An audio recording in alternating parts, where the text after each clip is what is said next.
요한일서 5장. 예수가 그리스도이심을 믿는 사람은 다 하나님에게서 태어났습니다. 낳아주신 분을 사랑하는 사람은 다 그분이 낳으신 이도 사랑합니다. 우리가 하나님을 사랑하고 또 그 계명을 지키면 이로써 우리가 하나님의 자녀를 사랑한다는 것을 압니다. 하나님을 사랑하는 것은 그 계명을 지키는 것입니다. 하나님의 계명은 무거운 짐이 아닙니다. 하나님에게서 태어난 사람은 다 세상을 이기기 때문입니다. 세상을 이긴 승리는 이것이니 곧 우리의 믿음입니다. 세상을 이기는 사람은 누구입니까? 예수가 하나님의 아들이심을 믿는 사람이 아니고 누구겠습니까? 그는 물과 피를 거쳐서 오신 분인데 곧 예수 그리스도이십니다. 그는 다만 물로써 오신 것이 아니라 물과 피로써 오셨습니다. 성령은 증언하시는 분입니다. 성령은 곧 진리입니다.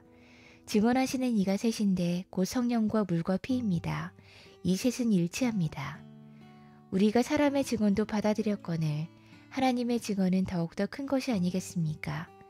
하나님의 증언은 이것이니 곧 하나님이 자기 아들과 관해서 증언하셨다는 것입니다. 하나님의 아들을 믿는 사람은 그 증언을 자기 속에 가지고 있습니다. 하나님을 믿지 않는 사람은 하나님을 거짓말쟁이로 만들었습니다.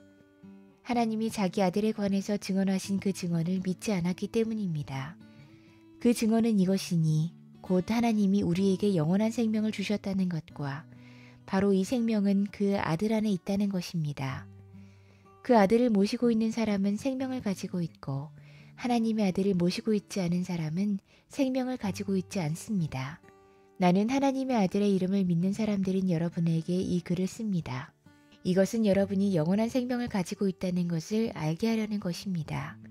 우리가 하나님에 대하여 가지는 담대함은 이것이니 곧 무엇이든지 우리가 하나님의 뜻을 따라 구하면 하나님은 우리의 청을 들어주신다는 것입니다. 우리가 무엇을 구하든지 하나님이 우리의 청을 들어주신다는 것을 알면 우리가 하나님께 구한 것들은 우리가 받았다는 것도 압니다. 누구든지 어떤 교우가 죄를 짓는 것을 볼 때 그것이 죽음에 이르게 하는 죄가 아니면 하나님께 간구하십시오.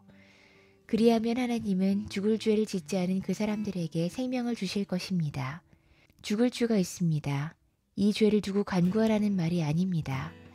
불의한 것은 모두 죄입니다. 그러나 죽음에 이르지 않는 죄도 있습니다. 하나님에게서 태어난 사람은 누구든지 죄를 짓지 않았다는 것을 우리는 압니다. 하나님에게서 태어나신 분이 그 사람을 지켜주심으로 악마가 그를 해치지 못합니다.